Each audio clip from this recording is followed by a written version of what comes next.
Subscribe કરો એ high news India ચેનલને, પછી યુટ્યુબ એપ પર બેલ આઇકોનનું બટન દબાવો અને નિહાળો એ હાઈ ન્યૂઝ ઇન્ડિયા ચેનલ.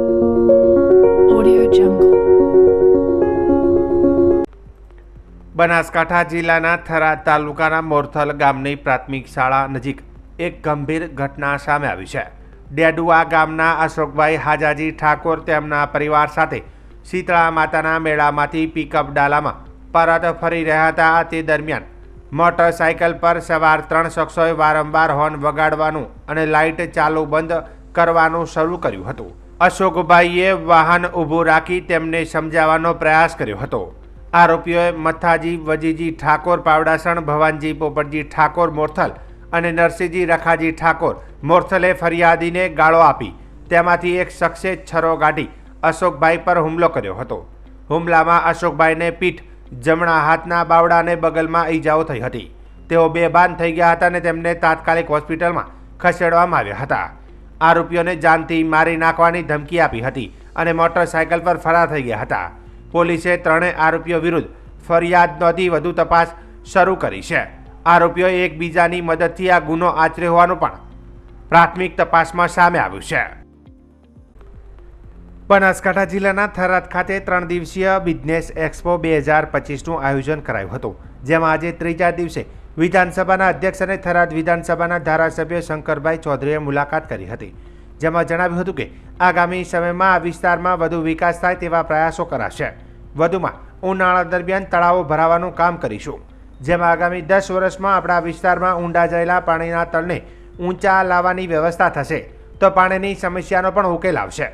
તેમજ શિક્ષણ અને આરોગ્ય માટે ગૌતમ અદાણીએ કહ્યું છે કે થરાદ માટે જે પણ કરવું હોય તે માટે મદદ કરશું. આપણા સુકારણ પ્રદેશમાં પણ સોલાર આધારિત ગ્રીન હાઇડ્રોજનનું કામ થવા જઈ રહ્યું છે.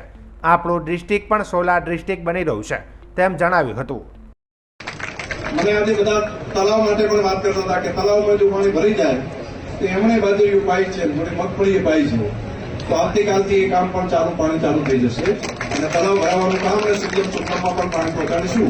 એટલે આ ઉનાળો વળી પાછું સુકે થઈ જાય, પાણીનું તળ પણ જમીનની અંદર પાણી પણ ઉતરી ગયું છે અને પાણી ધીમે ધીમે કરતા ઉપર આવશે અને માત્ર 10 વર્ષના સમયની અંદર પાણીના તળ જેમ પહેલા હતા ને એ જ રીતે ફરી પાછા ઉભા થવાની વ્યવસ્થા થશે તો પાણીની સમસ્યાનો પણ ઉકેલ આવશે. શિક્ષણની સારી સંસ્થા ઉભી કરવી છે અને મારે આજે જાહેરમાં કહેવું પડે કે શિક્ષણના કામ માટે, આરોગ્યના કામ માટે આ ધરતીના સપૂત ભાઈ ગૌતમભાઈ એમણે પણ કહ્યું છે કે થરાદ માટે જે કંઈ કરવું એના માટે અમે મદદ કરશું. તો આવનારા સમયમાં એ પણ એક મોટું કામ એમને અહીંયા લાવવાના છે અને આપણે બધા ભેગા મળીને આપણા થરાદને આગળ વધવા માટે એમનું સ્વાગત માટેનો કાર્યક્રમ પણ બધા ભેગા મળીને કરશું અને અહીંયા પણ એ આવીને મોટું કામ ઊભું કરે તો સરસ થાય.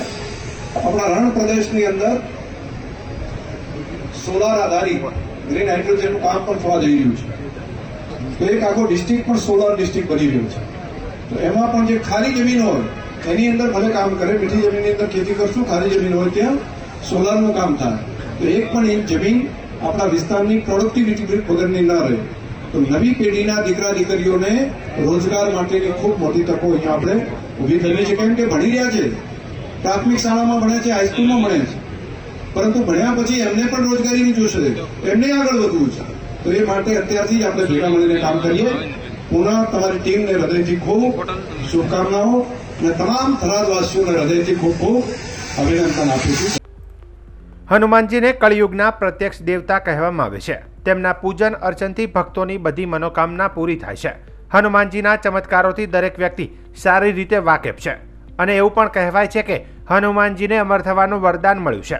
એટલા માટે તે આજે પણ પૃથ્વી પર હાજર છે. દુનિયાભરમાં બજરંગબલીના અનેક ચમત્કારી મંદિરો અને મૂર્તિઓ મળી આવી છે. બનાસકાંઠા જિલ્લાના બાબર તાલુકાના બલોધણ ગામે ગ્રામજનો દ્વારા હનુમાનજીના મંદિરનું નવનિર્માણ માટે ખોદકામ કરવામાં આવી રહ્યું હતું. તે દરમિયાન પાયાના ખોદકામ દરમિયાન હનુમાનજીની ચમત્કારિક મૂર્તિ નીકળે છે. ત્યારબાદ ગ્રામજનો દ્વારા હનુમાનજીની મૂર્તિ સંપૂર્ણ રીતે સાફ કરવામાં આવે છે. ત્યારબાદ આ મૂર્તિને એક જ દિવસ માટે મૂકી દેવામાં આવે છે. પણ બીજા દિવસે ગ્રામજનોને ખબર પડે છે કે આ મૂર્તિ પર તેલ, સિંદૂર કોણે ચડાવ્યું. તો પછી આ મૂર્તિને શેમ્પૂ, સાબુથી સાફ કરવામાં આવે છે. ત્યારબાદ 1 કલાક બાદ પાછી મૂર્તિ તેલ સિંદૂરવાળી થઈ જાય છે. ગ્રામજનો દ્વારા મૂર્તિ વારંવાર સાફ કરવામાં આવે છે, પણ આ મૂર્તિ પાછી તેલ સિંદૂરવાળી થઈ જાય છે. ગ્રામજનો આ મૂર્તિને હનુમાનજીની ચમત્કારિક મૂર્તિ બતાવી રહ્યા છે. આ મૂર્તિમાંથી કઈ રીતે તેલ સિંદૂરવાળી થઈ જાય છે, જો વિજ્ઞાન દ્વારા ચેક કરવામાં આવે તો આનો ભેદ ઉકેલી શકાય છે. નહીં તો પછી આ મૂર્તિ ચમત્કારિક ગણવામાં કોઈ સંકોચ નથી. ઓકે, આ હનુમાન દાદાની મૂર્તિ અમે મંદિર નવું બનાવવાનું ચાલુ કર્યું છે.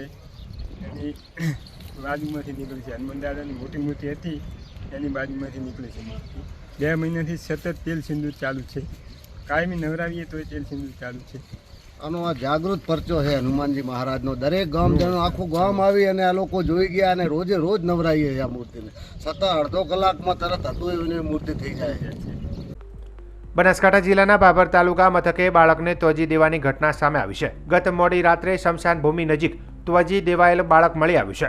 સ્મશાન ભૂમિ નજીક પસાર થતા લોકોની નજર આ બાળક પર પડતા 108ને તેમજ પોલીસને જાણ કરતા 108ની ટીમ તેમજ પોલીસ ટીમ ઘટના સ્થળે દોડી આવી હતી. જોકે તપાસ કરતા બાળક મૃત હાલતમાં હોવાનું જાણવા મળ્યું છે. જોકે આ સમગ્ર મામલે બાબર પંથકમાં પ્રસરી જતા બહોળી સંખ્યામાં લોકો ઘટના સ્થળે પહોંચ્યા હતા અને કોઈએ પોતાનો પાપ છુપાવવા બાળકને ત્યજી દીધું હોવાની ચર્ચાઓ લોકોમાં થઈ રહી છે. જોકે પોલીસ બાળકની માતા સુધી પહોંચે છે કે ગોદરી ગોટે વાળે છે તેવા લોકોમાં અનેક સવાલો ઉઠી રહ્યા છે. ઉલ્લેખનીય છે કે અવૈધ સંબંધોને કારણે થતા ગર્ભપાતના કિસ્સાઓ વધ્યા છે. સરકાર દ્વારા ગર્ભપાતની મનાઈ ફરવામાં આવી હોવાને કારણે કેટલાક લોકો ખાનગીમાં ગર્ભપાત કરાવવા માટે મોટી રકમ પણ ખર્ચતા હોય છે, જ્યારે કેટલાક લોકો દેશી ઓસડિયા અજમાવીને આવા ગર્ભપાતના પ્રયોગો કરવા જતા પૂરતા અજ્ઞાનને અભાવે જોખમમાં મુકાઈ જતા હોય છે. તો કેટલીક વખત બાળકમાં જીવ આવી ગયો હોવાના કારણે ગર્ભપાત શક્ય ન બનતા ફરજિયાતપણે બાળકને જન્મ આપવો પડે છે. આવા સંજોગોમાં અજ્ઞાતવાસમાં ગયેલી અપરિણીત યુવતી બાળકને જન્મ આપીને ત્વજી દેતી હોવાની ઘટનાઓ પણ અનેક વખત જોવા મળે છે. મહેસાણા મહાનગરપાલિકાના લોગોનું અનાવરણ તથા ડોર ટુ ડોર વાહનોને ફ્લેગ ઓફનો કાર્યક્રમ યોજાયો હતો. આરોગ્ય મંત્રી ઋષિકેશભાઈ પટેલના અધ્યક્ષ સ્થાને યોજાયેલા આ કાર્યક્રમમાં પદાધિકારીઓ તથા નાગરિકો ઉપસ્થિત રહ્યા હતા. આરોગ્ય મંત્રીએ મહેસાણા માટે ડોર ટુ ડોર 10 વાહનોને લીલી ઝંડી આપીને પ્રસ્થાન કરાવ્યું હતું. આ કાર્યક્રમમાં સાંસદ હરિભાઈ પટેલ, રાજ્યસભાના સાંસદ મયંકભાઈ નાયક, ધારાસભ્ય મુકેશભાઈ પટેલ વિશેષ ઉપસ્થિત રહ્યા હતા. છું આ બદલાયેલા સંજોગોમાં નરેન્દ્રભાઈનું વિઝન, ભૂપેન્દ્રભાઈની એ જ વિઝનને આગળ વધારવાની નીતિ, એના કારણે ઉત્તર બજેટમાં વધારો થયો. અનેકવિધ યોજનાઓ તમને રાજ્ય સરકાર તરફથી મળે, કેન્દ્ર સરકાર તરફથી મળે. તોય 100 કરોડથી વધારે આનું બજેટ મહેસાણા નગરપાલિકાનું ના થાય. આ 968 કરોડની વાત મહેસાણા માટે થાય. ક્યાં 90 થી 100 કરોડ અને ક્યાં 968 કરોડ. તમે કલ્પી લો કે આ રૂપિયા જ્યારે ધરતી ઉપર વવાશે, ધરતી ઉપર આ રૂપિયા ઉતારવામાં આવશે, એટલે આખા મહેસાણાની કેવી કાયાપલટ થશે, આજુબાજુના વિસ્તારોની કેવી કાયાપલટ થશે. આજુબાજુના વિસ્તારોમાં સુનિયોજન પ્લાનિંગ કરી અને એક નવી ઓળખ મહેસાણાની ઊભી થાય. પોતાની પ્રાચીન વિરાસતની સાથે અર્વાચીન ઇતિહાસ બનાવવાનું કામ એ આપણે સૌએ કરવાનું છે.